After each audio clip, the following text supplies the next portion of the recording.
trabajo que hicimos con un equipo que es la RENAC, que bueno, ahora vamos a contarle un poquito de qué se trata este trabajo y este equipo también. Así que bueno, como nos presentaron, este es el nombre del trabajo, que se llama Ley de Interrupción Voluntaria del Embarazo en Argentina, impacto en la situación epidemiológica de las anomalías congénitas en los servicios de salud de diagnóstico prenatal. Es una publicación muy reciente, fíjense, del 2026, acaba de salir del horno. La pudimos publicar en el Journal of Community Genetics. Y bueno, forma parte de un trabajo que hicimos en colaboración con otros compañeros del equipo, con Boris Groisman, María Papidondo, Horacio Hielo, Marianela Trota y Rosalia Kovich. Entonces, bueno, la idea de esta presentación tenía que ver con, bueno, mostrarles un poco cómo fue que pensamos este trabajo, los resultados y algunas conclusiones que pudimos sacar a partir de esto.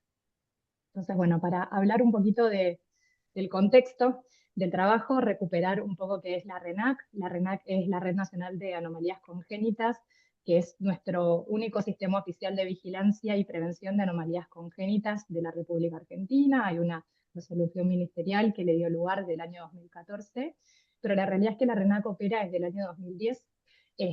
Arrancó con muy poquitas maternidades, con 4 maternidades que empezaban a reportar sus datos epidemiológicos y bueno, se amplió muchísimo. Actualmente tenemos 162 instituciones que operan en las 24 jurisdicciones de todo el país y forman parte de esta red, 300 miembros que forman parte de todos los perfiles de los profesionales de la salud. De nuestra red participan médicos, que son obstetras, enfermeros, médicos neonatólogos, pediatras, genetistas. Entonces, bueno, como pueden ver ahí en el mapa, estamos en todas las provincias. La Pali, forma de trabajo de la RNAC, sí. perdóname, no, piden si le podemos poner en pantalla completa, no sé si eso, No lo estoy, no está en pantalla completa, no sé, eso porque después escribieron, ¿no? No, a no, ver. Ahí, Gaby quería la publicación completa, ay, le subí perdón, ahí Ah, el link. sí, No, pero la La imagen se veía perfecta. publicación, pero no. Ahí Está está, casi, Gaby, ¿viste? perdón, ahí perdón. puse el eh, enlace. no, hay en la presentación muchas citas a muchos papers que después les podemos pasar todos, así que no se preocupen que todos los papers, todo lo que vamos a citar se los podemos pasar.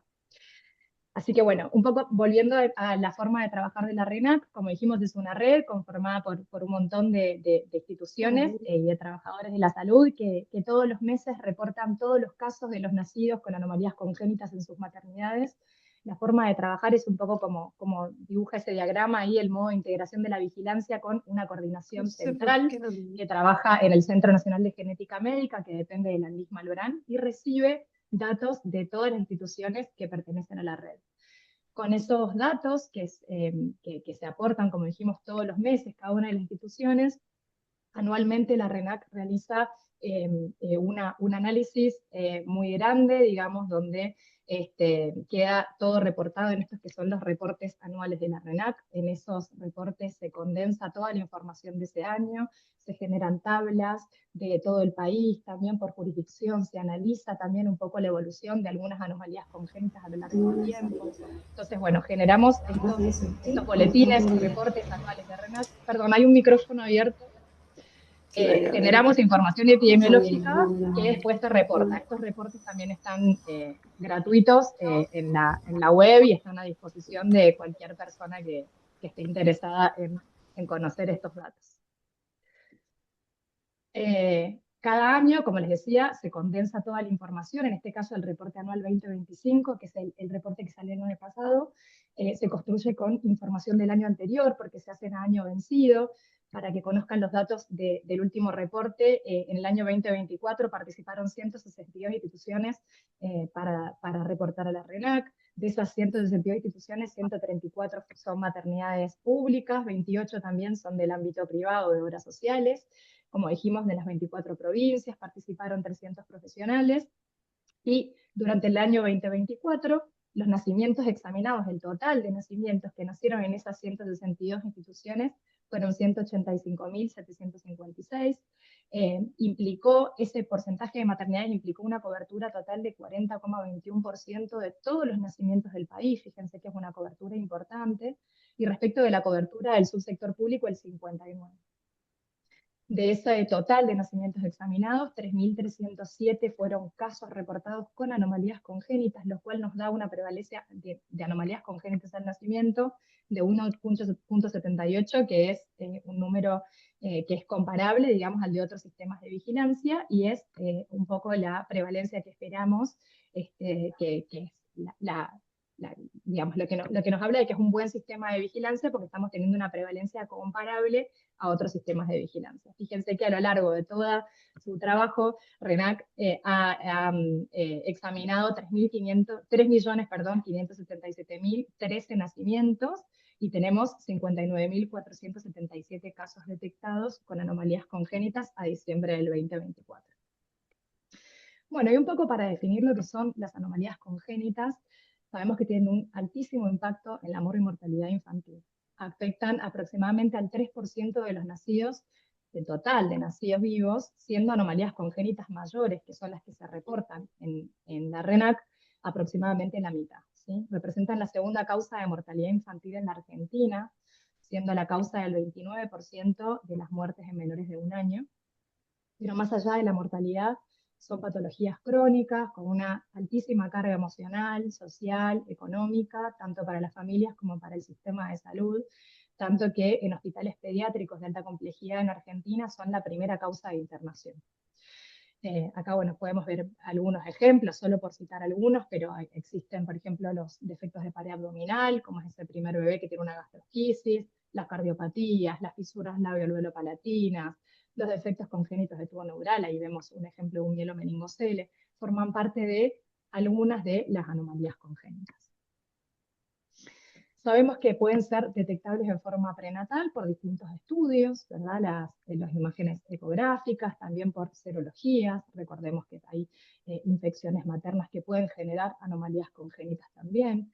También estudios de tamizaje. Acá en este recuadrito lo que podemos ver es un poco los componentes del screening combinado del primer trimestre, ¿verdad? Donde se combinan algunos dosajes de algunas hormonas con algunos factores ecográficos, entonces, bueno, se establece un riesgo, por ejemplo, de anomalías cromosómicas, pero también existen otros estudios que son estudios invasivos, que estos se logran a partir de punciones a través de las cuales se obtiene material genético, que puede ser por punción de líquido amniótico, punción de vellosidades coriales, y a través de eso podemos hacer estudios citogenéticos o moleculares.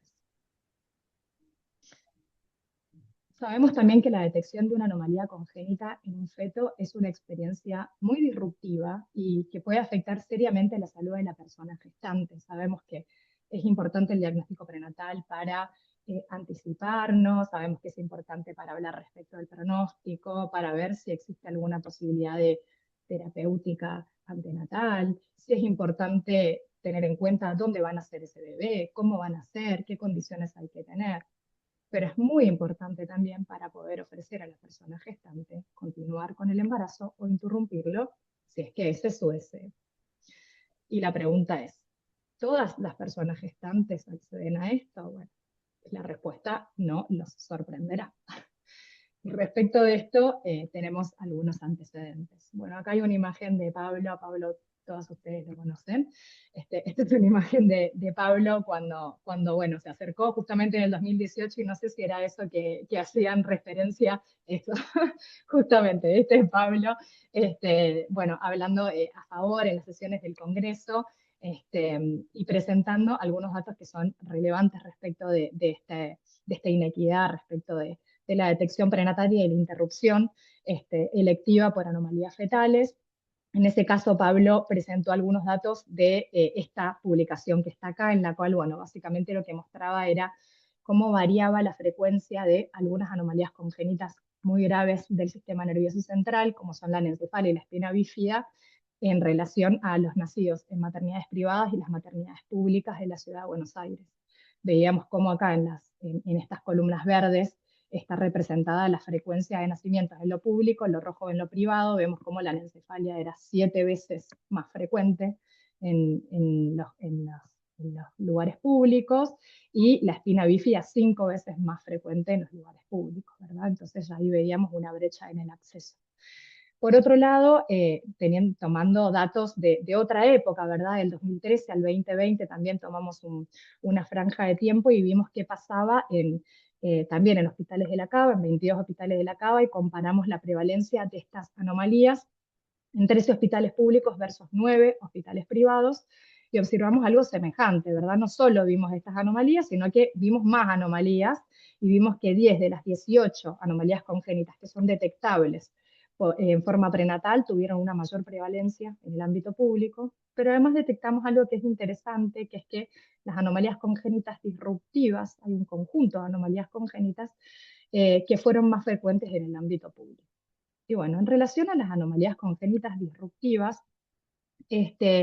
acá hay algunas fotos de algunos ejemplos. Por ejemplo, este primer bebé que tiene síndrome de Moebius, que es un síndrome que tiene que ver con la parálisis de algunos músculos faciales. Estas otras fotos que vemos acá, que es el síndrome de compresión por bandas amnióticas, ¿verdad? Donde, bueno, podemos observar estos anillos de constricción o algunos defectos transversales de los miembros, donde vemos algunas amputaciones de los dedos. Si bien las causas son múltiples, digamos, está bastante escrito, hay mucha bibliografía que apoya que una de las causas de los defectos disruptivos tiene que ver con el uso inadecuado de métodos abortivos, y sobre todo vinculados al misoprostol. Repito, no es que sea la única causa, pero hay series de casos donde reportan un odds ratio muy, muy grande, digamos, del misoprostol como factor causal.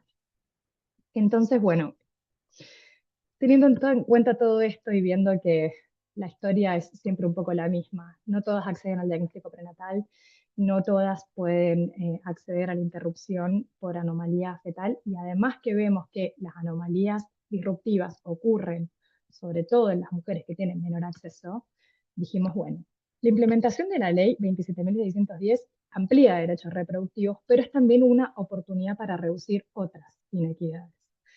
¿Por qué? Porque por un lado, digamos, democratizar el acceso a la interrupción va a dar también mayor, en forma independiente, mayor acceso al diagnóstico prenatal. También pensamos que debería facilitar el acceso a la interrupción legal por anomalías fetales. Por otro lado, reduciría las inequidades que existen entre distintos subsectores de salud. Entonces, la gran pregunta que nos hicimos fue, ¿habrá impacto en la prevalencia del nacimiento de anomalías congénitas a partir de la sanción de esta ley? Entonces, fue esta un poco la pregunta que impulsó nuestro trabajo, donde el objetivo general fue, bueno, evaluar si hubo o no impacto a partir de la vigencia de la ley en la situación epidemiológica de las anomalías congénitas, pero además también explorar qué pasa en los servicios de obstetricia, ¿sí? Si hay mayor disponibilidad de diagnóstico prenatal y si hay mayor práctica de interrupción legal por anomalía congénita fetal. Entonces, lo propusimos en dos partes. Una primera parte que era más con un perfil más epidemiológico, con un diseño antes y después, comparando prevalencias al nacimiento en periodos previos a la ley de IVE y posterior a la ley de IVE. Y en una segunda parte, a través de una encuesta que hicimos a los servicios de obstetricia de las maternidades de la red, ver qué había pasado con la disponibilidad de recursos para el diagnóstico y para la interrupción. Entonces, bueno, en esta primera parte, como les comenté, lo que hicimos fue elegir periodos, en este caso trienios, que estuvieran lo más separados posibles como para intentar generar, digamos, para intentar ver ese impacto, ¿no? Intentar generar un contraste lo máximo posible. Entonces, los periodos que elegimos fue 2015 a 2017. 2015 porque es el año donde, a partir del cual empezamos a tener más maternidades privadas y donde empezamos a tener mayor número de maternidades también. Entonces, bueno, elegimos el trienio 2015, 2016, 2017, que comprendía más de 900.000 recién nacidos, ¿sí? La ley de IVE en el medio, diciembre de 2020, y el trienio 2021, 2022 y 2023 para contrastar con ese trienio anterior. Fíjense ya, en ese trienio 680.000 recién nacidos, cómo bajó la natalidad. En RENAC también se vio. Entonces, bueno, la idea era un poco comparar estas prevalencias en esos dos trienios, perdón. Entonces, bueno, respecto de las anomalías que seleccionamos, son un poco el conjunto de anomalías que venimos estudiando en distintos trabajos, básicamente aquellas que tienen mayor chance de ser detectadas en forma prenatal, ¿sí? Ahí está toda la lista, son un montón. Y por otro lado, otro grupo que nos interesaba estudiar, que son estas anomalías congénitas disruptivas, que son las que pueden llegar a estar asociadas a prácticas de abortos inseguros, ¿verdad? Entonces, bueno, vamos un poco a los resultados. Acá en esta primera tabla lo que vemos es, esto es, todo, es total país, ¿sí? Después empezamos a analizar algunas otras cosas, pero esto es total país. Fíjense que están los datos del primer trienio y el segundo trienio, y después cada una de las anomalías congénitas que tienen detección prenatal. En realidad pasó algo interesante, porque muchas bajaron, ¿sí? Fíjense que están en negrita las que tuvieron un descenso estadísticamente significativo, ¿sí? En la cual los intervalos de confianza no se solapan, ¿sí? Entonces, bueno, principalmente en encefalia, ¿verdad? Que es una anomalía congénita del sistema nervioso central gravísima, incompatible con la vida, digamos, en la mayoría de los países que tienen aborto legal, casi no hay casos de anencefalia, digamos. Entonces, bueno, vimos una caída muy importante en la prevalencia. Pero para encefalocele, bueno, también, quizá no bajó tanto, para espina bífida también, la hidrocefalia bajó muchísimo también, la holopro también, bueno, todos estos defectos del sistema nervioso central. Las cardiopatías severas, interesante porque subieron. Y esto en realidad pensamos que puede tener varios efectos, pero sobre todo en relación al refuerzo del diagnóstico prenatal, ¿sí? En cardiopatías congénitas estábamos teniendo prevalencias muy, muy bajas comparadas a otros sistemas de vigilancia de otros países, y eso era muy alarmante. De hecho, desde RENAC teníamos publicaciones hechas, hacíamos cursos porque nos preocupaba mucho la baja prevalencia. Y esto pensamos que un poco entre el diagnóstico prenatal, la implementación de oximetría de pulso como método de screening para todos los recién nacidos, pensamos que eso ha ayudado mucho a reforzar y que probablemente haya sido eso lo que aumentó la prevalencia de un trienio a otro, ¿sí? Pero bueno, fíjense, las fisuras, las alveolopalatinas también bajaron un poquito, la atresia duodenal subió, pero no es algo estadísticamente significativo, y bueno, con la hernia diafragmática pasó lo mismo. Después, siguiendo con otras anomalías congénitas, bueno, la agenesia renal bilateral también es incompatible con la vida, digamos, en provincias, de hecho, en algunas provincias en Cava, por ejemplo, forma parte de la ley de adelantamiento de parto. Bueno, nada, ya es muy bajita la prevalencia de los bebés que nacen con esto. Pero fíjense qué interesante, me voy a síndrome de Down, también otra que bajó en forma estadísticamente significativa, y las anomalías disruptivas, que son las que pensamos que pueden estar asociadas a abortos inseguros, bajaron un montón, a la mitad bajaron. Muy importante. Bueno, pero ahí estábamos medio viendo total país. Ahora, cuando nos vamos a explorar qué pasa con la dependencia institucional, público versus privado, fíjense que la encefalia bajó, pero bajó en el público, digamos, porque era ahí donde sucedía, donde era más difícil reducirlo, porque eran esos los que no accedían. Lo mismo pasó con hidrocefalia. Las cardiopatías severas aumentaron, pero aumentaron en los dos subsectores. Y eso está buenísimo, porque eso habla de que aumentó la detección en los dos subsectores. Después, respecto de el síndrome de Down, también bajó en los dos subsectores. Y las anomalías disruptivas, ¿dónde bajaron? En el ámbito público. ¿Sí? Es interesante lo de síndrome de Down porque es paradójico, porque si bien en las últimas décadas se han llevado a cabo muchas políticas públicas destinadas a, por ejemplo, al embarazo no intencional en la adolescencia, digamos, la edad materna en general, a cuestión poblacional, digamos, ha tendido a envejecer. Sabemos que la edad materna avanzada es el único factor de riesgo para síndrome de Down, y si bien poblacionalmente estaríamos esperando que haya mayor prevalencia de síndrome de Down, fíjense que el síndrome de Down baja, con lo cual probablemente tenga que ver con mayor acceso al diagnóstico prenatal y mayor acceso a la interrupción electiva por la persona gestante. Otro dato interesante tiene que ver con el impacto de esta ley según las regiones del país. Esto tampoco va a sorprender a nadie. Sabemos que la región centro tiene muchísimos más recursos y muchísimo más acceso al diagnóstico prenatal, con lo cual, bueno, es un poco en el centro donde vimos más este efecto, ¿verdad? Menos prevalencia de anencefalia, de hidrocefalia, de agenesia renal, de síndrome de Down, de anomalías congénitas disruptivas. mayor prevalencia de cardiopatía, ¿sí? Sabemos que los recursos se concentran mucho en la región centro, pero en todas las regiones vimos algo, en Cuyo una disminución de la anencefalia, en el noreste argentino una disminución de la anencefalia y aumento de las cardiopatías severas, en el noroeste argentino una disminución de anencefalia y una disminución de anomalías congénitas disruptivas, lo cual me parece sumamente interesante porque ustedes saben lo complejo que es el acceso a la interrupción del embarazo en el noroeste argentino. Digo, son las provincias más difíciles. Y bueno, que haya habido un impacto en este sentido me parece otro dato interesante. Y bueno, en la Patagonia también vimos un descenso en la prevalencia de la espina bífida. Por otro lado, teníamos esta segunda parte que tenía que ver con conocer cuáles son los recursos disponibles para el diagnóstico prenatal y el acceso a la interrupción de embarazo por anomalías fetales. Lo mismo, antes y después de la ley de IVE elegimos los mismos trienios y comparamos lo que tenían para ofrecer los equipos en ese periodo y en el otro. Entonces lo que hicimos fue hacer una encuesta a referentes de las maternidades que ya forman parte de la red.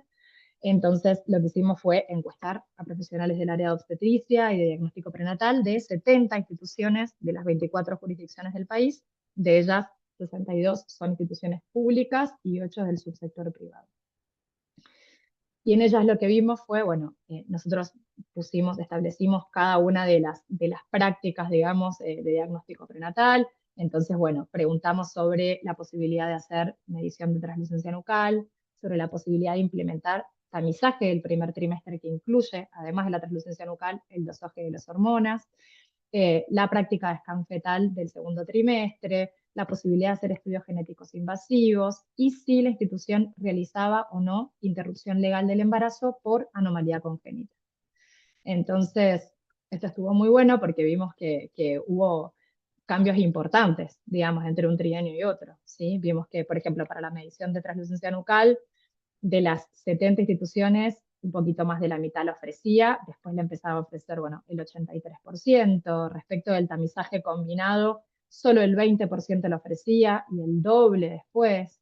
Respecto del scan del segundo trimestre, el scan fetal, lo ofrecían bastante, ¿verdad? 79, pero ahora, bueno, 93 ya. Prácticamente todas ofrecen screening del segundo trimestre que en lo particular en lo relativo a las anomalías congénitas es clave, digamos, es ahí donde en general se ven las anomalías congénitas. Así que es un estudio súper importante. Después, respecto de la posibilidad de hacer estudios genéticos invasivos, bueno, siguen siendo pocas las instituciones, pero bueno, son más que antes. Y después, respecto de la práctica de interrupción legal por causal anomalía fetal, pasó de ser de 39 instituciones a 61. Después un poco indagamos sobre cuáles eran las anomalías congénitas a través de las cuales ellos ofrecían interrupción. Y respecto, bueno, del primer trienio, lo que nos decían es que, bueno, ellos hacían interrupciones por anencefalia, agenesia renal bilateral, algunos defectos de pared, holoprosencefalia, displasia esquelética, trisomía 13, 18, 21, hernia diafragmática. Y en el segundo trienio, las anomalías congénitas se repitieron, fueron más o menos las mismas, pero aparecieron nuevas indicaciones, como la microcefalia, el higroma quístico e incluso la sospecha de anomalías congénitas. Con lo cual vimos que evidentemente fue una práctica que se facilitó muchísimo gracias a la ley. Entonces, bueno, un poco como las conclusiones que pudimos sacar fue que, bueno, la implementación de la ley 27610 se asoció efectivamente con cambios en la epidemiología de algunas anomalías congénitas que tienen detección prenatal. Se observó una disminución en la prevalencia de anomalías congénitas, incluidas las anomalías disruptivas al nacimiento, lo cual es compatible con un mayor acceso al diagnóstico y a la interrupción legal. Observamos también que persisten diferencias entre regiones y entre subsectores, lo cual evidencia que el acceso aún no es completamente equitativo. Por otro lado, vimos que las maternidades argentinas ampliaron significativamente la disponibilidad de prácticas de diagnóstico prenatal y la realización de ILE por anomalía fetal. Y por último, que es clave acá, es que los sistemas de vigilancia poblacional permiten evaluar el impacto de las políticas públicas sobre la salud perinatal y orientar la planificación sanitaria. Así que bueno, creo que esta es la última. Bueno, esta es una foto de un encuentro anual de la RENAC. La RENAC, además de generar un montón de datos importantes, hace todos los años un taller anual en el cual invita a todas las personas que con un trabajo y una dedicación enormes reportan todos los días, todos los meses. Entonces es un encuentro entre todos ellos donde compartimos experiencias, hacemos talleres, nos perfeccionamos, estudiamos y es un taller muy, muy lindo que ojalá alguna vez puedan venir. Así que bueno, eso es todo. Muchas gracias, Paloma. Tenemos un ratito más, así que si les parece podemos ir o levantando la mano o abriendo el micrófono y vamos compartiendo. Hay algunas preguntas que se fueron compartiendo en el chat. Podemos Perdón, recuperarlas. ni leí. Podemos recuperarlas. Algunas también las fueron contestando y si no, levantamos la mano y lo hacemos como más charlado. Dale, Gaby, que hiciste la primera pregunta, me parece. Sí, la primera pregunta, ya que está, la voy a repetir. En algún momento de la historia, porque yo tengo ese recuerdo, y no es historia antigua, como dice mi rostro, sino que es cercana. Ya, hace unos años, no hubo un momento en el que las anomalías congénitas fueron la primera causa de mortalidad infantil en Argentina, o yo estoy equivocadísima. No, Nunca. No, Siempre nunca. no. estuvieron ahí cerca, pero no. Bien. En realidad, lo que es interesante es ver esto en el tiempo, porque de hecho, al principio eran otras las causas y las anomalías congénitas eran casi una causa marginal, porque Claro, pero cuando la fueron, prematuridad, el bajo peso al nacer, las exacto, infecciones, digamos, cuando se empezaron a mejorar mucho las condiciones neonatales, ese era el y ya, concepto.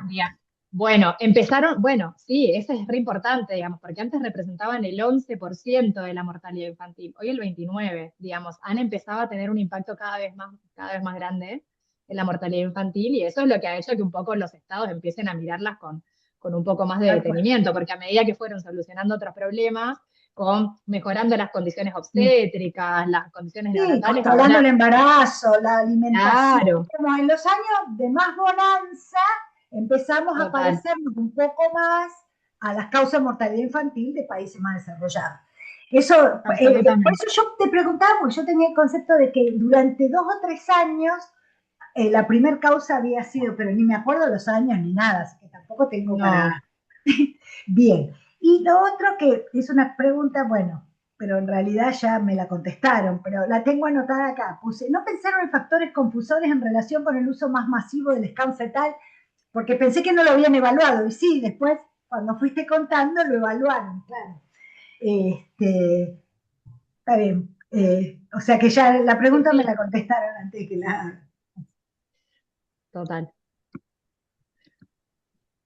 Gracias, Gaby. Em, ah, Eh, sí, yo estaba. tenía una pregunta. Ah, Sí, bueno, Marian, sí, ah, estaba sí, Graciela que la también. había puesto en el chat.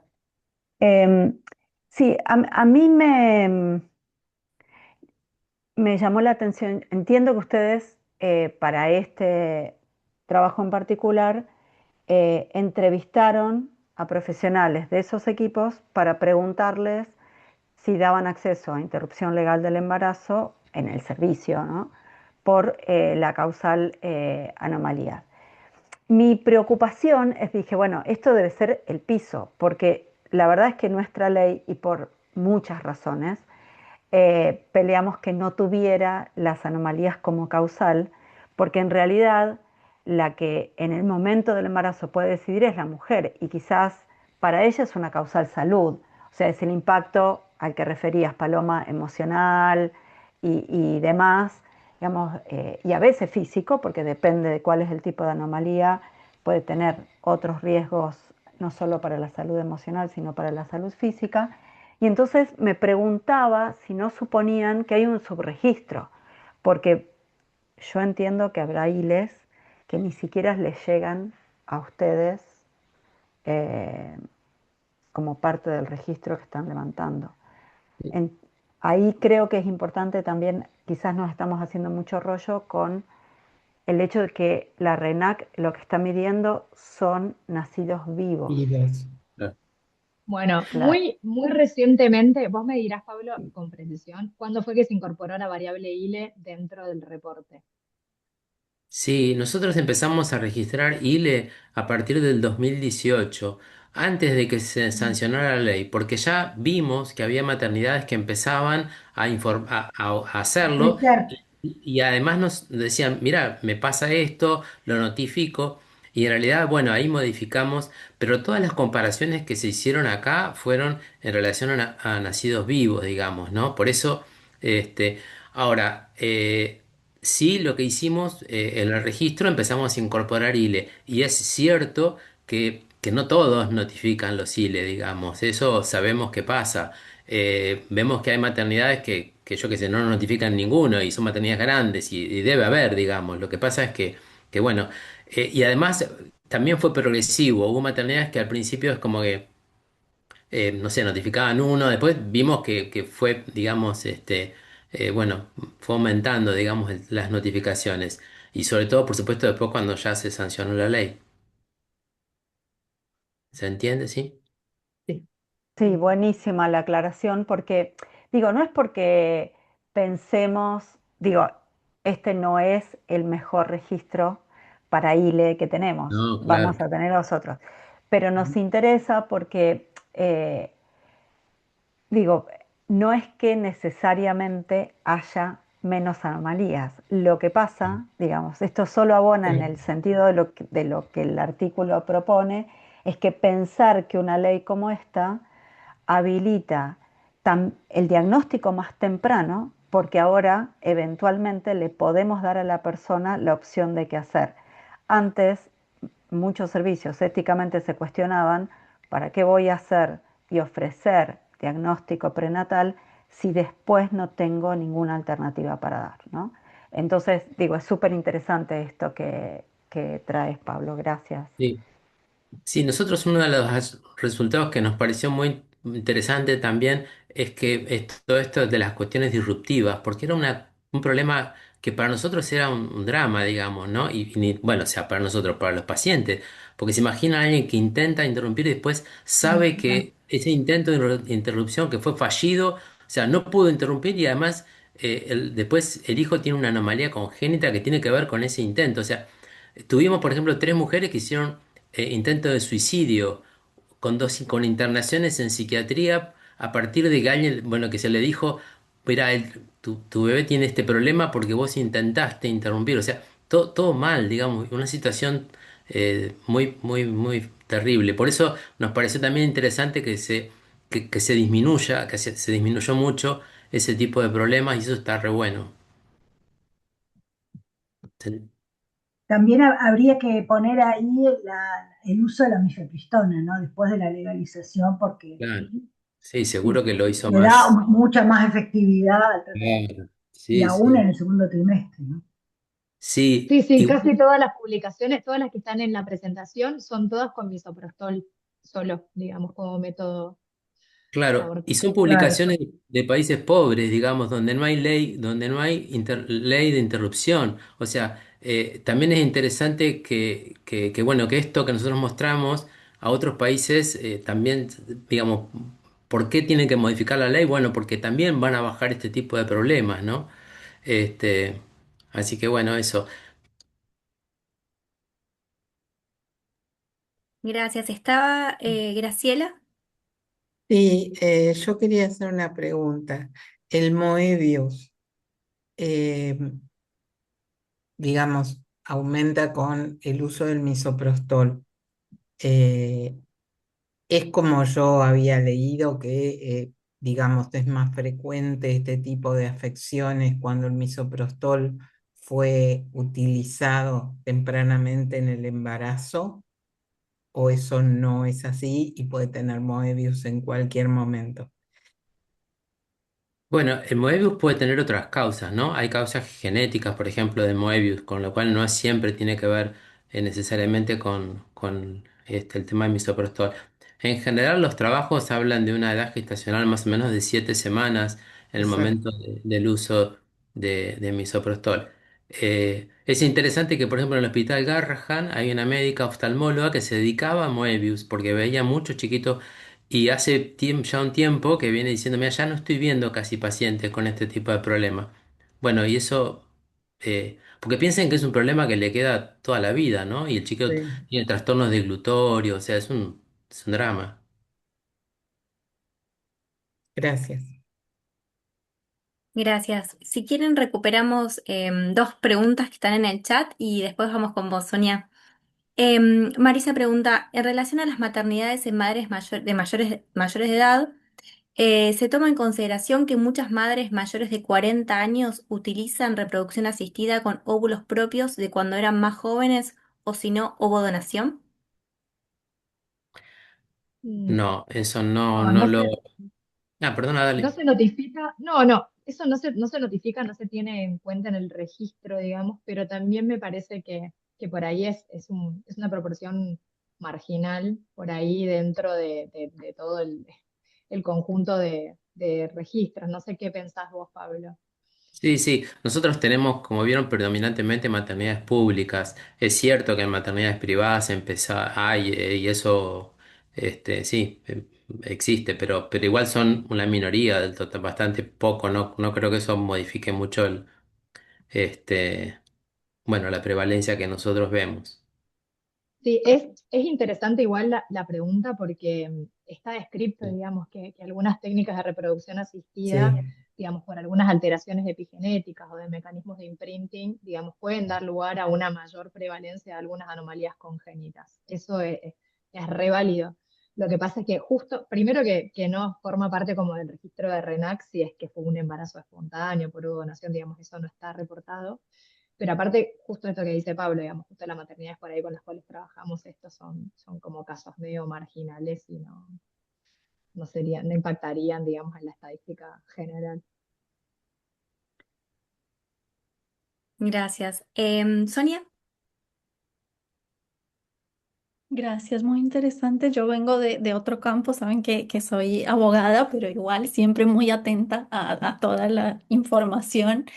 Y me generaba, em, nada, la reacción de pensar qué importante estos resultados a la hora de planificar, por ejemplo, estrategias para la consejería, para el abordaje de la transmisión de los diagnósticos que se entregan.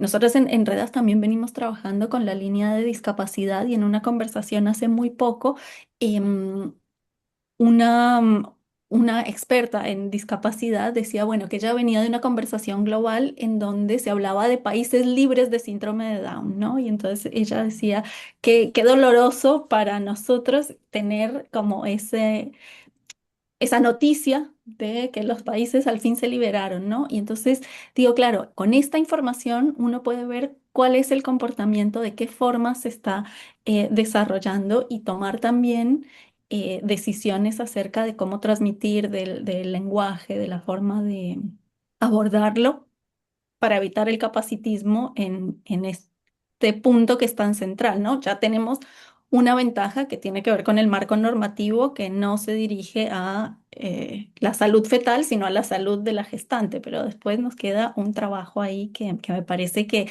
estos datos nos ayudan muchísimo a pensar, así que nada, esa reflexión y agradecerles por el trabajo súper interesante. sí, es interesante tu planteo y sí, sí, nosotros siempre pensamos que, bueno, que no es una cuestión de eugenesia, digamos, ¿no? Pero bueno, sí, es todo un planteo que bueno, que también, sí, me parece que es bueno hacérselo y, este, sí, piensen que en general son diagnósticos tardíos, ¿no? Los diagnósticos de anomalías y a diferencia por ahí de las interrupciones que se hacen en el primer trimestre, esto, bueno, ustedes ya lo saben seguro porque trabajan con esta problemática y es entonces distinto y a veces son embarazos que se fueron buscados y que bueno, y por supuesto es mucho más difícil después, bueno, acceder a veces a la interrupción. Este, pero bueno, pero sí, el planteo que vos haces, es interesante, sí, importante. Sí, yo una cosa que quería comentar también es que cuando entre los trabajos que Aiko hablaba de cuestiones disruptivas por intentos fallidos, hay un trabajo que es de Francia y hay un trabajo que es de Canadá, países que tienen ley. ¿Y qué ocurre en esos países? La gente, sobre todo de muy bajos recursos o que tiene poca, no sé, de que no accede o que tiene temor a consultar al sistema de salud para interrupción, aunque tenga la posibilidad legal, lo hacen en forma individual, sea en su casa, como pueden, con técnicas que por ahí son de riesgo, y también vieron en esos lugares mayor riesgo de problemas congénitos por intentos fallidos, ¿no? Para pensar que, bueno, que la ley modifica esto, pero también como que la población tiene que acceder, hay que dar educación, ¿no? Para que no se haga de esa manera. Sí, el propio uso, mal uso del misoprostol, por ejemplo, a bajas dosis o a dosis no óptima, también tiene muchísimo que ver.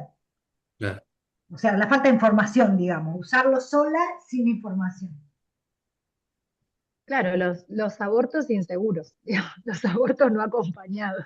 El factor de claro, riesgo es ese, digamos, porque sí, nada, es un método abortivo recontra efectivo, digamos. El problema es cuando no hay información, cuando no hay acompañamiento, cuando... claro. Está Mariana y Graciela. No, estaba Graciela antes, me ganó de mano. Y perdón, Paloma, ¿querés dejar de compartir la pantalla? Porque ahí Sí, un compañero pide así nos vemos las caras. Ahí está, buenísimo, muchas gracias. Hola, Noelia. Dale, dale, Graciela. En PBA nosotros tenemos malformaciones, pero en general nos llegan muy tarde, 28, 29, 30, 32. Hay personas que no quieren interrumpir porque siguen con la fantasía de que nos equivocamos todos, pero hay otras que sí quieren interrumpir y aún en situaciones donde ustedes informan malformación fetal fatal, no lo quieren interrumpir por la edad gestacional. A mí me parece una falta de empatía, de sensibilidad, porque no es solo el feto que tiene y que va a tener una vida, si nace vivo, complicada. Es si una familia puede sostener a ese niño con todos los cuidados que ese niño. Entonces, a nosotros nos pone muy mal cuando llegan a las 28, 29. El último tenía una agenesia bilateral eh, de ambos miembros inferiores y un brazo. Nadie le hizo la longitud del fémur en algún momentito. Yo no sé si eso se da en todos lados, pero nos cuesta un montón, aún con anomalías congénitas, conseguir equipos que hagan gestaciones de más de 24. Hay pocos equipos en la provincia. Claro. Entonces digo, o sea, no sé si hay alguna forma de estimular, de hacer cosas más precoces, de que todos los hospitales hagan el screening del segundo trimestre, algo, no sé, algo para que esas personas puedan acceder.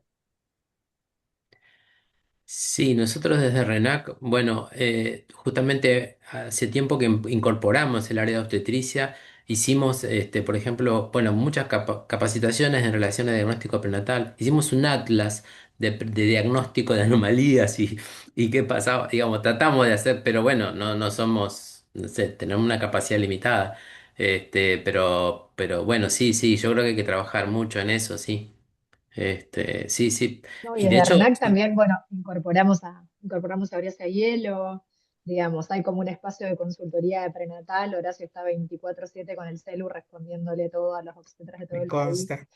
Con SAEU, con la SADIP, hemos armado cursos que dimos en la provincia junto a la Escuela de Gobierno. Sí. Eh, sí, esto es política pública, digamos, esto tiene que ser desde el Estado. Sabemos desde los números que igual han aumentado los recursos y se están sensibilizando los equipos. Esto es seguir trabajando y trabajando en este sentido. Digamos, ya son más los equipos que han incorporado el screening del segundo trimestre. Ahora también hay que hacerlo efectivo, porque también hay algo de esos números que hablan de que sí, son más los equipos que lo hacen, pero bueno, ¿cómo es ese acceso? Digamos, ¿cuántos turnos por semana dan? Digamos, más allá de que lo hagan, sí, lo haces, ok. ¿Ves a todas las embarazadas que tenés que ver? ¿Todas acceden? ¿Cómo hacen para sacar turno? Digamos, hay un montón de otras dimensiones que hace falta conocer, trabajar y ampliar, digamos, ampliar el derecho es trabajar. Yo quería hablar sobre eso, sobre el scan fetal y la posibilidad de acceso al scan fetal, porque en realidad es bastante precoz el scan fetal, es 18-22, 18-24. O sea, es bastante precoz el momento de hacerlo. Y además hay un detalle que es muy importante y que es una ventana de oportunidad, que la capacitación para el scan fetal, aún online, la haces en la Fetal Medicine en Inglaterra y vos mandás tus diagnósticos y es gratis. Y si con esa capacitación ellos te mandan la certificación de que estás capacitado, porque no cualquiera lo puede hacer, porque te lleva 45, 50 minutos de ecografía recorriendo cada una de las cosas que hay que mirar y todo lo demás. Eso tiene que ver con lo que vos decís, el acceso, los turnos y todo lo demás. Pero además, tienen que ser personas capacitadas. Un scan fetal no es yo le paso y me fijo un poquito a ver si los ventrículos y un poquito los riñones y qué sé yo. No, no, es realmente un scan. Y eso, lo que tiene de bueno eso, tiene muchas desventajas porque lleva mucho tiempo, pero también tiene de bueno que cualquiera, esto ya no es si soy un ginecólogo exitoso y puedo pagármelo en Inglaterra, sino que es gratis. O sea, te tenés que poner a hacerlo y podés realmente aprenderlo. Así que bueno, eso quería decir, que es bueno para los equipos que lo sepan, ¿no? Está buenísimo, Gaby, poder compartir esta información y bueno, socializar estos recursos. Perdón, Marian, si te parece, le podemos dar la palabra a Sandra, que había hablado en el chat. Hola, sí, bueno, disculpen que estoy hablando desde la calle, pero estoy volviendo de la reunión que hubo hoy de IBE ILE en el gobierno de la ciudad, digamos, ¿no? Así que me compartieron este enlace con ustedes a raíz de que nosotros, yo estoy en la maternidad Sardá, tenemos un alto porcentaje de ILES, es decir, de interrupciones más allá de las quintacionales como las que decía la compañera de la provincia de Buenos Aires, sin ningún impedimento. Esto alrededor de 27 de las interrupciones del año pasado fueron por malformaciones y muchos de ellos más de 20 semanas de edad gestacional, con un acompañamiento integral con la genetista, en el caso en que se puede hacer en forma colaborativa con el SENAGEM, la función de líquido amniótico y demás, o el diagnóstico genético también se hace, y también habiendo implementado desde hace unos años, con bastante esfuerzo, debo decirlo, el screening del primer trimestre ampliado, se hace ampliado. Actualmente contamos con nuevos ecografistas, porque la verdad que la demanda es muchísima, sobre todo en una maternidad, y desde ya con la posibilidad de cubrir sobre todo el morfológico de las 20 a 22 semanas. Así que bueno, contarles eso, que siempre se refiere a los deseos de la gestante en relación a la interrupción, independientemente de la edad gestacional. Afortunadamente eso ya es como una política institucional, con lo cual de eso estamos muy orgullosos. Y bueno, quería comentárselo y compartirlo con ustedes. Muchas gracias, Sandra. Mariana. Sí, yo estoy, la verdad, súper contenta que podamos tener este espacio para conversar, digo, y hacerlo en base a los datos. Los primeros acercamientos que tuvimos con Pablo cuando todavía digamos, no teníamos la 27.610, eran por el desafío de encontrarnos muchas veces con una persona que traía generalmente una ecografía donde había muchas precisiones, pero obviamente nadie podía hablar de cuán compatible o incompatible, porque la vida no es en esos casos blanco y negro, sino de un porcentaje de probabilidades. y de encontrar quien pudiera hacer una consejería seria, basada en información, eh, dándole a esa persona, digamos, un contexto, por un lado de contención, pero al mismo tiempo de mucha información para que esa persona pudiera tomar su decisión. Hoy la ley habilita eso, ¿no? Y me parece que lo que muestra este estudio es que estamos caminando o llevamos un trecho bastante recorrido en ese sentido, a pesar de que persisten estas situaciones que, bueno, contaba Graciela, ¿no? De personas que todavía, a veces no necesariamente acceden tardíamente, sino que lleva un tiempo hasta que el equipo siente que puede decirle a esa persona lo que está ocurriendo, ¿no? Y cómo trabajar eso. Yo pensaba, perdón que me estoy extendiendo, en esto que traía Sonia, ¿no? Eh, Siempre pienso cuánto nos falta todavía de un debate más honesto y más sincero, y de más confianza acerca de las decisiones que pueden tomar las personas, ¿no? Porque eh, el riesgo, la prevención,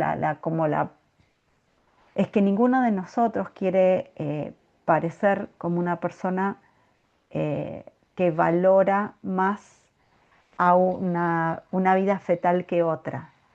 Pero la verdad es que las decisiones de la vida de la gente, eh, bueno, son extremadamente complejas, ¿no? Entonces, eh, tomar la decisión respecto de qué hacer, muchas veces una gestación que fue buscada e inicialmente muy acogida con alegría a veces, ¿no? Y con felicidad, otras veces inesperada, pero incorporada muy bien a- a la cotidianeidad, y de repente un diagnóstico que pone en jaque a esa persona, ¿no? Cómo manejar la información y qué se dice, qué perspectiva se da, porque es importante también hablar de eso. No es únicamente importante, sino, bueno, qué perspectiva, esto que decía Graciela, ¿no? La familia puede acoger, se siente, y no es una la que decide, es esa persona, eventualmente esa familia, ¿no? Me parece que todavía ahí hay como un camino para recorrer. A mí me desafía siempre mucho, me resulta súper interesante, pero supongo que parte de lo que nos ocurre es eso también, ¿no? No, a Sí, mí en me la- parece, Mariana, no, perdón, habla. No, yo también siempre interrumpo, así que mejor me callo. no, que en las discusiones con los equipos siempre se pone en la balanza la sobrevida fetal, si va a vivir al nacer.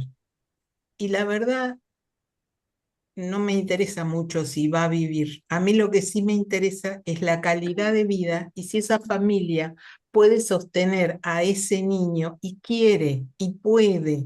No es lo mismo una persona que tiene 3 o 4 niños en situación de vulnerabilidad que por ahí otra persona que es el único y entonces sí lo va a sostener y no piensan en la mujer. Eso a mí me pone así como un poco enojada.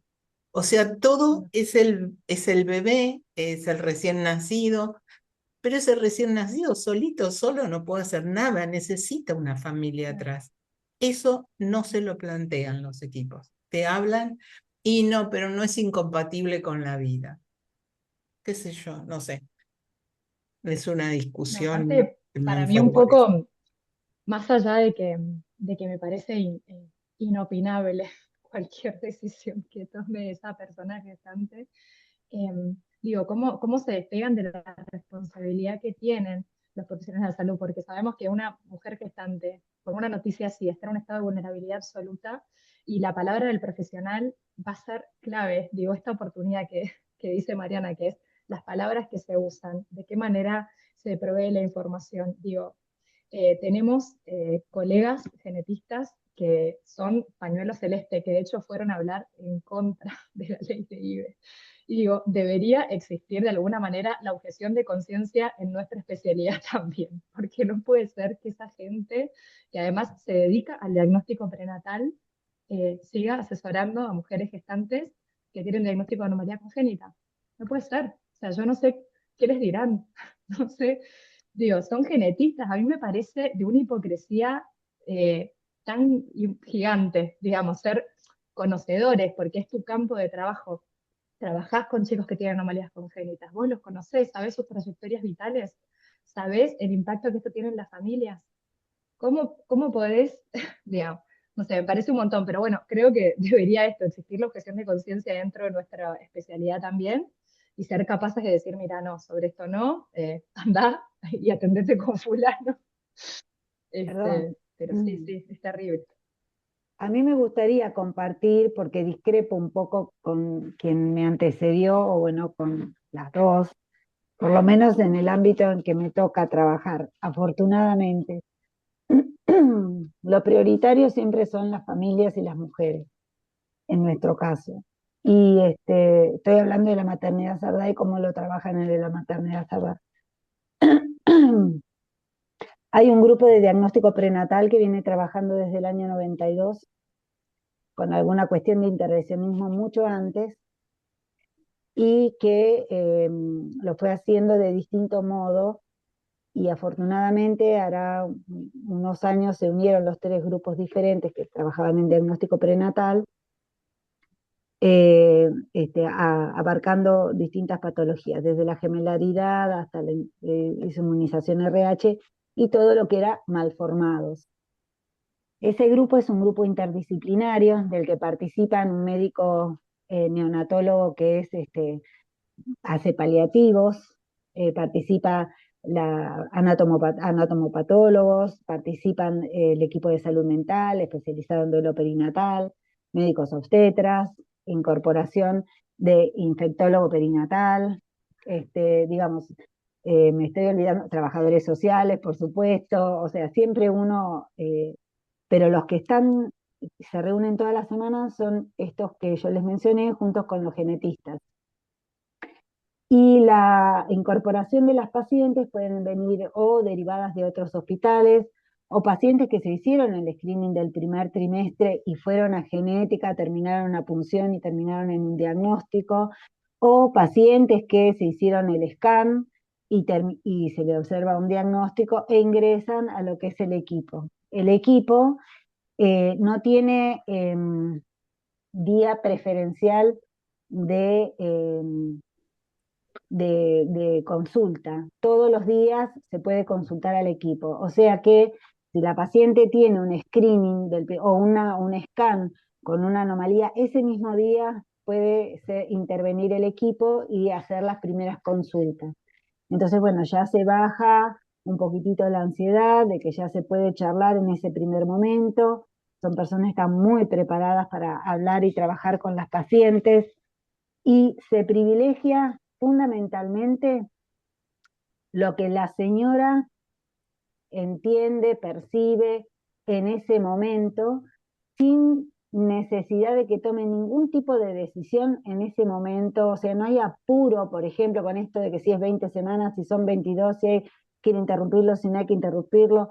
Una agenesia renal bilateral, por ejemplo, se le explica, se toma su tiempo, se recita en la semana, se recita a la otra semana, es decir, las veces que sea necesario, y se hace un acompañamiento de la decisión final que toma esta señora, en cualquier edad gestacional.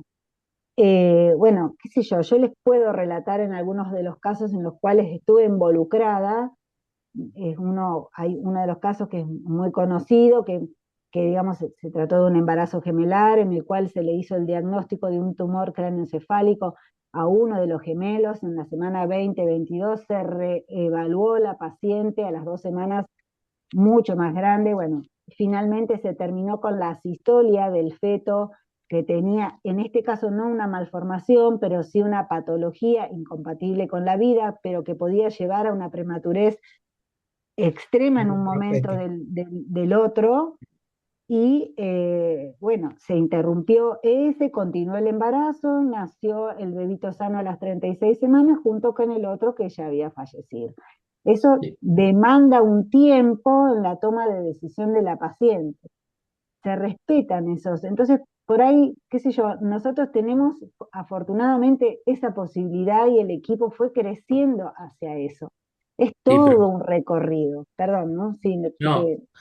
No, pero por desgracia, o sea, pero el país, yo sé, uno ve una situación en, bueno, algunos hospitales en Capital Federal o en, no sé, los centros de Córdoba o Rosario, pero la realidad es que, Claro. bueno, el país es muy heterogéneo y lo que nosotros vemos, que, digamos, tenemos maternidades de todo el país y la realidad es que, bueno, eso no ocurre, digamos, ¿no? Y la realidad es que, por ejemplo, hasta hace poco, mielomeningocele había un diagnóstico prenatal del 60%, es decir, había un 40% que no tenían diagnóstico, nacían y el neonatólogo ni sabía que había, o sea, o sea, hay mucho todavía más que por recorrer. Y después otra cosa es que, bueno, Totalmente.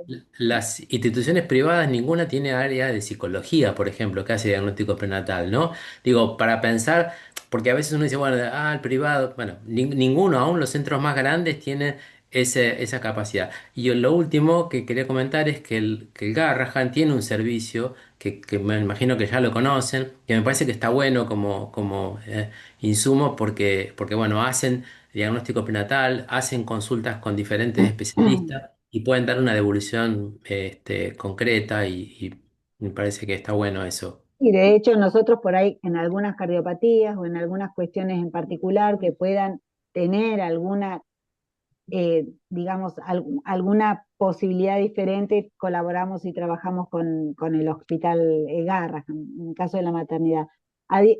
O sea, adhiero totalmente, pero te puedo poner un ejemplo de hace 2 semanas, de una interrupción en la que me tocó participar, de un embarazo ya un poco más avanzado una interrupción legal del embarazo, me estoy refiriendo, con una Ujú. señora que tenía 3 cesáreas, que fue paseando desde Entre Ríos hasta llegar a Ciudad de Buenos Aires, hasta llegar a la maternidad, con un antecedente, un primer hijo con una cesárea por un póter, un segundo hijo, que niñas todas, el segundo normal, un tercero que le hicieron el diagnóstico en la cesárea de un síndrome de Down con cardiopatía congénita que llevaba ya 3 cirugías en el Hospital Posada.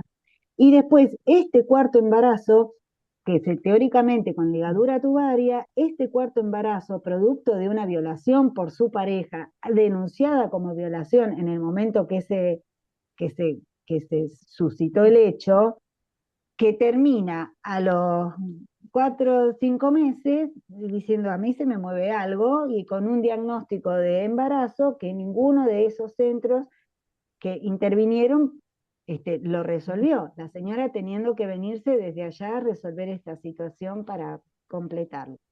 Eh, Así que uno entiende todas estas inequidades, pero lo que quiero decir que no, eh, afortunadamente no en todos lados esto se da, Sí. nosotros lo plasmamos, lo ponemos por escrito. Hoy se suscitaron distintas cuestiones, un poco vinculadas a lo que ustedes estaban hablando antes. Esto es un ILE, no es un ILE, es una interrupción. Ahora con el nuevo tema de que si es aborto o no es aborto, es una interrupción, es adelantamiento del parto. O sea, algunas cuestiones de índole administrativa que también hacen al hecho. Las señoras, muchas de estas señoras no son una interrupción legal del embarazo igual que cualquier otra, porque son en líneas generales embarazos buscados, deseados, que tienen un resultado inesperado. Así que quieren tener nombre, quieren que sus hijos tengan nombre. Algunos de ellos no quieren la inducción de la sistolia, sí quieren que nazcan antes y quieren poder tenerlos vivos hasta que se mueran, por eso el paliativista. O sea, hay un sinnúmero de chances y posibilidades eh, bueno, hay que atender y desde mi punto de vista, modestamente, considerar. Nosotros trabajamos bastante en silencio, creo yo, porque por ahí no mucha gente conoce todo lo que nosotros estamos haciendo al respecto desde hace mucho tiempo, pero honestamente yo me siento orgullosa de que estemos recorriendo este camino y con esta intención, poniendo como protagonista siempre a esa mujer y en todo caso la posibilidad real que tiene esa criatura de desarrollarse con calidad de vida, tal cual comentó la compañera anteriormente. El norte es ese.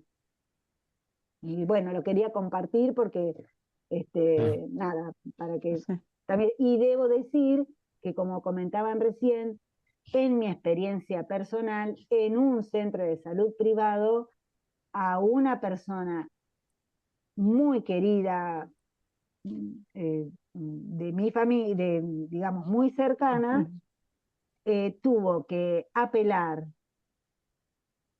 a pesar de ser profesional de la salud, al ámbito público, a pesar de estar en seguimiento en un ámbito privado de reconocimiento. Así que digo, bueno, una cosa y la otra, ¿no? Muchas gracias, En Sandra. una situación particular. Yo pensaba, Sandra, ahí solo para mencionarlo, el hecho de que ustedes sean un centro de derivación, ¿no? Y que tengan una casuística y demás, hace a una gimnasia de un equipo también, o en el Garraham, lo sé particularmente porque eh, hemos estado en contacto con ese equipo y el Garraham recibe personas que inclusive tienen cobertura de obra social, pero que vienen de otra provincia y que llegan ahí como, bueno, el lugar al que finalmente va a dar alguna respuesta, ¿no?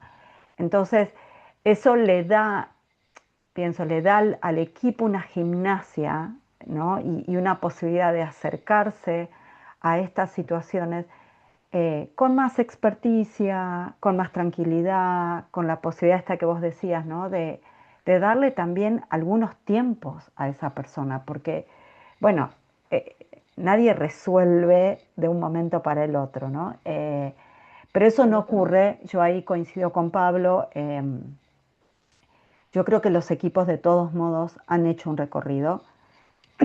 Eh, yo no quiero entrar en el anecdotario, pero Y uno eh, termina recuerdo de... particularmente, sí, eh, un, un feto que tenía el diagnóstico de un síndrome de Potter y que la mujer iba al centro de salud a decirle a la obstétrica, yo sé que se va a morir y sé que se está sufriendo y no lo interrumpían. Esto fue obviamente pre-ley y una resistencia de equipos súper especializados de hacerlo y terminó obviamente induciéndose en un hospital más pequeño, muy cuidada y demás, ¿no? Y gracias a la intervención de Pablo de reasegurar cuál era el diagnóstico.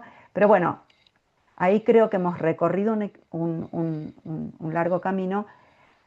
Pienso que aún las disparidades son inmensas, ¿no? De los tiempos, de la calidad del diagnóstico, de quién da la consejería, de cómo se acompaña, porque no todas las personas van a requerir un profesional de la salud mental, pero es interesante que esté disponible si esa Claro. persona lo requiere. No todas las personas van a requerir de las competencias de una trabajadora social, pero a veces pensemos en esto, se interrumpe la gestación en una jurisdicción distinta a la jurisdicción donde esa persona vive. Y si esa persona quiere enterrar, digo, quiere sepultar a ese hijo, el traslado es eh, una hazaña administrativa. Entonces digo, hasta eso se convierte en una penuria para las personas, ¿no? Entonces, bueno, nada, me parece que es interesante como mirarle todas estas dimensiones. Yo agradezco muchísimo, porque sé que además son temas sensibles, agradezco mucho que Paloma, que el equipo de Pablo trabajen tan seriamente en esto. Me parece que contar con los datos nos da una perspectiva muy, muy distinta. Y también saber que podemos conversar de estas cosas eh, y hablar sin tener una actitud normativa respecto de calidad de vida, expectativas, necesidades, la emocionalidad, digamos, respecto de una gestación en estas condiciones, me parece que es buenísimo. Eh, a veces hasta pienso que es un lujo que lo podamos hacer, ¿no? Así que súper agradecida del compromiso eh, y de la oportunidad de conversarlo. Ujú. Sí, muchas gracias Paloma, muchas gracias Pablo por la generosidad del trabajo y de compartirlo en el día de hoy. Creo que sumando un poco a las palabras de Mariana es como un puntapié inicial para seguir hablando de algunas cuestiones, y agradecer otra vez a las personas que participan y se quedan en estos debates, que la presentación es súper rica, pero también es el debate y poder encontrarnos y vernos y en parte de eso, reflexionar y seguir pensando juntos y juntas. Así que agradecerle nuevamente y nos encontramos en el próximo webinario. Bueno, Sí, muchas gracias a ustedes por la Por la invitación. invitación, No, por gracias, la confianza. gracias. Un lujo. bueno, un lujazo. Gracias, ¿eh? Que estén muy bien. Buenas noches. Bueno, Buenas chao, noches. Chao, Gracias, chao. buenas buenas noches. noches. Chao, chao. Chao.